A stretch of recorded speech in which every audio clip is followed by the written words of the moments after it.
Hello दोस्तों, good morning. हाँ, तो कैसे हैं? आशा करते होंगे कि ठीक ही होंगे।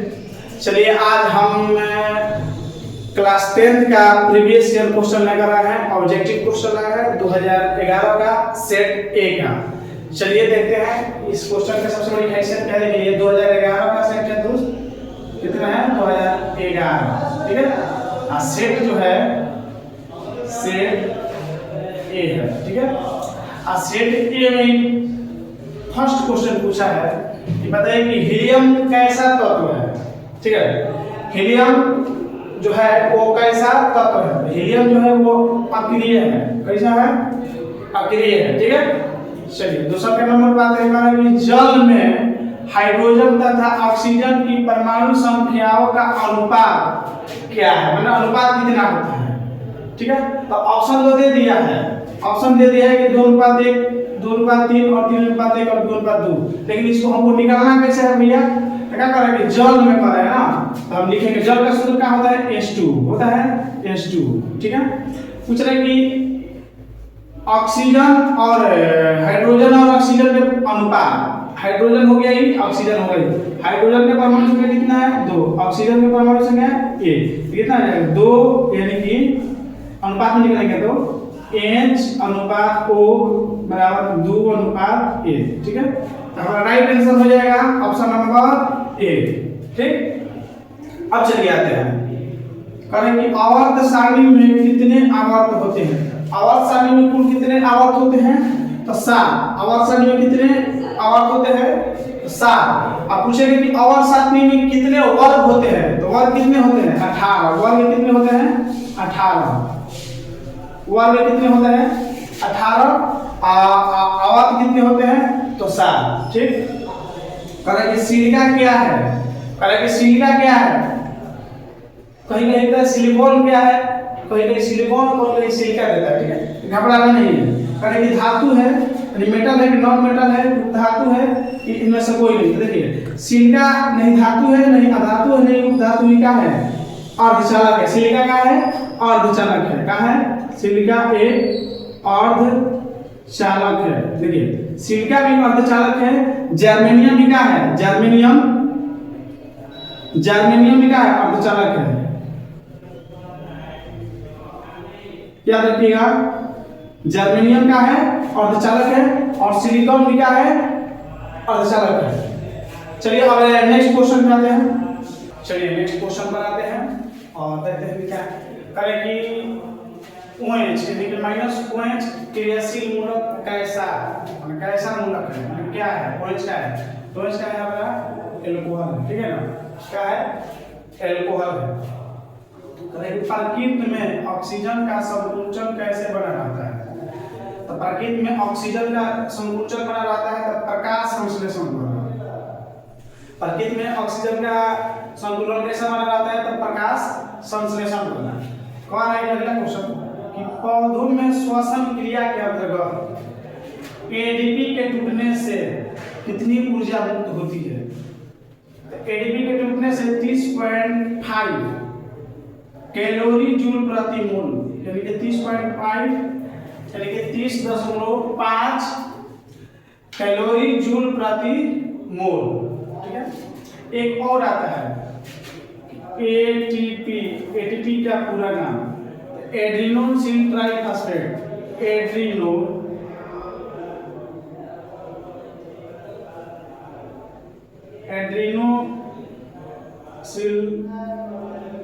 ट्राइफॉस्फेट,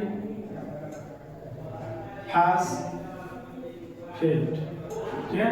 चाहे हिंदी में इसको लिख दीजिए एड्रीनोसिल ट्राइफॉस्फेट, ठीक है। एटीपी का पूरा नाम होता है एड्रीनोसिल ट्राइफॉस्फेट। एड्रीनोसिल ट्राइफॉस्फेट, ठीक है। एटीपी का पूरा नाम एड्रीनोसिल ट्राइफॉस्फेट। एक एटीपी के टूटने से कितने ऊर्जा मुक्त होती है? तो 38 होगी, ठीक है। कितने? 38 होगी। चलिए अगला क्वेश्चन करें कि मानव हृदय में कितनी कोष्ठ होते हैं? तो मानव हृदय जो होता है कितने कोष्ठ होते हैं? तो 4। कितने होते हैं 4। तो सीधा याद रखना है कि अगर बच्चा देने वाले पूछेगा कितने कोष होते हैं तो 4, अंडा देने वाले के 3। ध्यान से देखिए करें कि मानव हृदय का औसत प्रकुंचन दाब लगभग कितना होता है। तो औसत प्रकुंचन दाब होता है 120 mm/h। ठीक है, अगर यही पूछेगा कि मानव हृदय का प्रकुंचन दाब पूछेगा कि संकुंचन दाब कितना होता है 120/80 mm। ठीक है, क्वेश्चन पूछता है। चलिए अब नेक्स्ट क्वेश्चन की तरफ चलते हैं। चलिए नेक्स्ट क्वेश्चन का है कि पौधों में वाष्प उत्सर्जन किस भाग में होता है। यानी पौधों में वाष्प उत्सर्जन किस भाग में होता है। तो आप लोग जानते हैं कि पत्ता में होता है, यानी पत्ती में। ठीक है, कहीं कहीं पत्ता दिया जाता है और कहीं कहीं पत्ती। ठीक है, घोड़ाना नहीं है। राइट आंसर का हो जाएगा पत्ता चाहे पत्ती। कृत्रिम वृक्क किन अपशिष्ट उत्पादकों को रुधिर से अपोहन द्वारा पृथक करता है। यानी कि कृत्रिम वृक्क मतलब किडनी।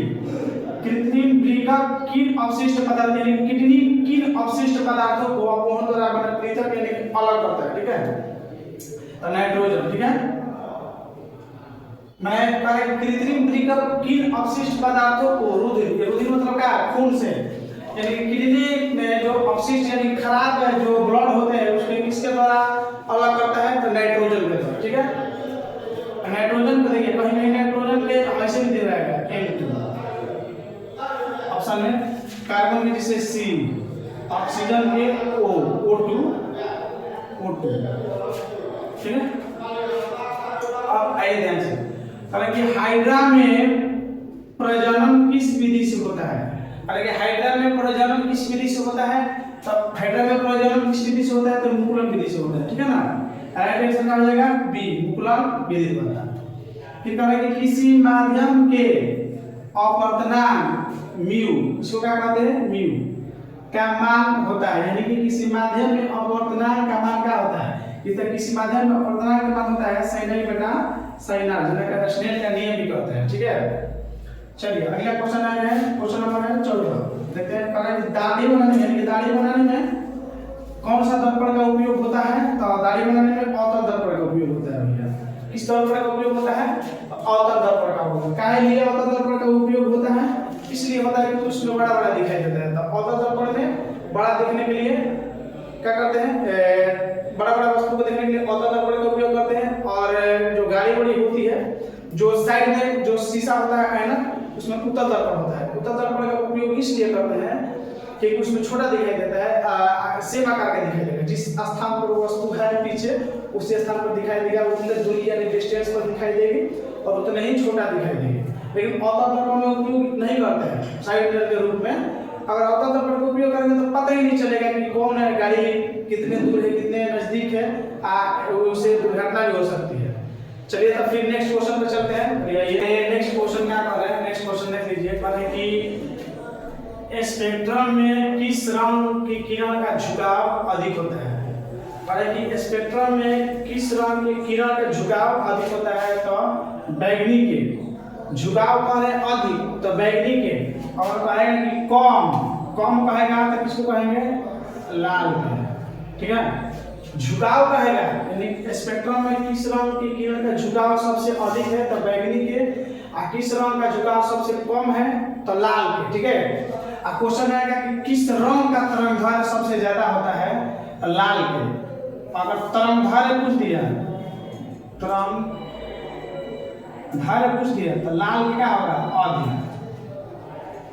अधिक होगा। और बैगनी का तरंगदैर्घ्य क्या होगा कम। क्या होगा कम। बैगनी का तरंगदैर्घ्य क्या होगा कम। भैया देखिएगा तो पूछता है बताइए किस रंग का तरंगदैर्घ्य सबसे अधिक होता है। तो लाल रंग का तरंगदैर्घ्य सबसे अधिक होता है। और किस रंग का तरंगदैर्घ्य सबसे कम होता है। तो बैगनी रंग का तरंगदैर्घ्य सबसे कम होता है। आप पूछेगा कि स्पेक्ट्रम में किस रंग की किरण का झुकाव सबसे ज्यादा होता है। तो बैगनी की किरण का झुकाव सबसे ज्यादा यानी बैगनी नीचे होता है और लाल ऊपर होता है। तो पूछेगा किस रंग का तरंगदैर्घ्य झुकाव सबसे कम होता है। तो लाल के। ठीक है, चलिए नेक्स्ट क्वेश्चन है 16 नंबर का है कि विद्युत फ्यूज विद्युत धारा के किस प्रकार करता है, तो विद्युत फ्यूज यानी कि विद्युत धारा उसे प्रवाहित करेगी, यानी कि गर्म जाएगा, यानी कि इसका चुंबक नहीं होगा, रासायनिक नहीं होगा, उष्मीय हो जाएगा, उष्मा, चूंकि हीट क्या करता है विद्युत फ्यूज, देखते हैं कि गर्म करता है, जब बिजली निकलेगी उसमें क्या हीट रहेगा फ्यूज, तो याद रखना कि विद्युत अगर फ्यूज कह दिया किससे सिद्धांत में कार्य करता है तो उष्मीय प्रभाव पर। अब पूछेगा कि विद्युत फ्यूज किसका बना होता है, टंगस्टन का। विद्युत फ्यूज किसका बना होता है, टंगस्टन का। किसका, टंगस्टन का, याद रखिएगा। विद्युत फ्यूज किसका बना होता है, टंगस्टन का। फ्यूज किसके लिए लगाया जाता है, अतिभारण से बचने के लिए। ज्यादा विद्युत धारा प्रवाहित होती है तो फ्यूज क्या होगा, नष्ट हो जाएगा। अब कह रहे हैं अगला 17 नंबर, कह रहे हैं कि किसी कुंडली का प्रतिरोध ज्ञात करने के लिए सूत्र क्या है। किसी कुंडली का प्रतिरोध ज्ञात करने के लिए, यानी प्रतिरोध मतलब आर यानी कि आर बराबर विभवांतर बटा धारा, यानी कि प्रतिरोध बराबर विभवांतर बटा धारा। हिंदी में क्या होता है, प्रतिरोध बराबर, हिंदी में होता है प्रतिरोध बराबर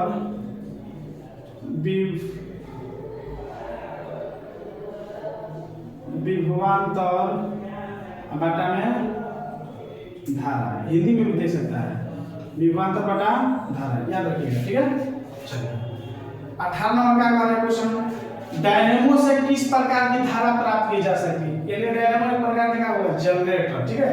तो डायनेमो को किस प्रकार से धारा प्राप्त होती है, तो प्रतिवर्ती धारा प्राप्त होती है, ठीक है ना। कहीं कहीं देखिएगा ना कि डायनेमो से डिस्क धारा प्रतिवर्ती धारा दोनों आ जाता है, ये गलत बात है, ठीक है ना। राइट आंसर हो जाएगा हमारा प्रतिवर्ती धारा, ठीक है।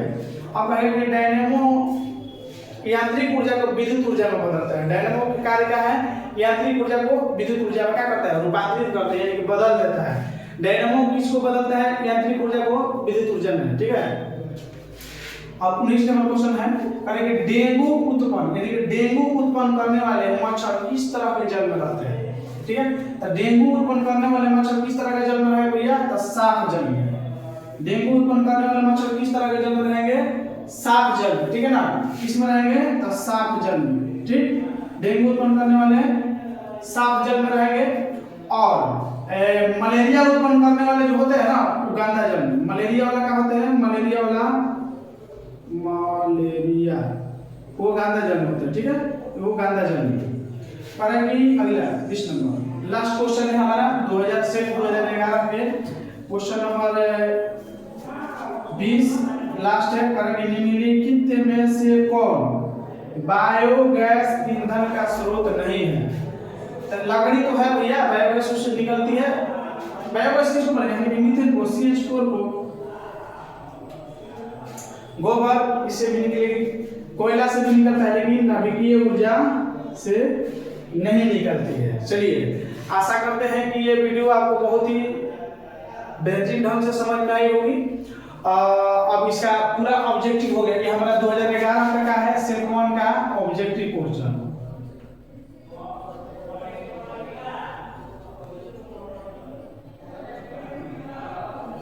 ये हमारा हो गया ऑब्जेक्टिव क्वेश्चन, ठीक है ना। ये हमारा हो गया ऑब्जेक्टिव क्वेश्चन। अब हम लेकर आएंगे इसका क्या, सब्जेक्टिव क्वेश्चन। ये ऑब्जेक्टिव हो गया, अब इसका हम लेकर आएंगे सब्जेक्टिव क्वेश्चन, ठीक है ना। ऑब्जेक्टिव हो गया, अब इसका हम लेकर आएंगे सब्जेक्टिव क्वेश्चन। चलिए, अगर वीडियो पसंद आया तो मेरे चैनल को सब्सक्राइब करें, लाइक करें एंड शेयर करें।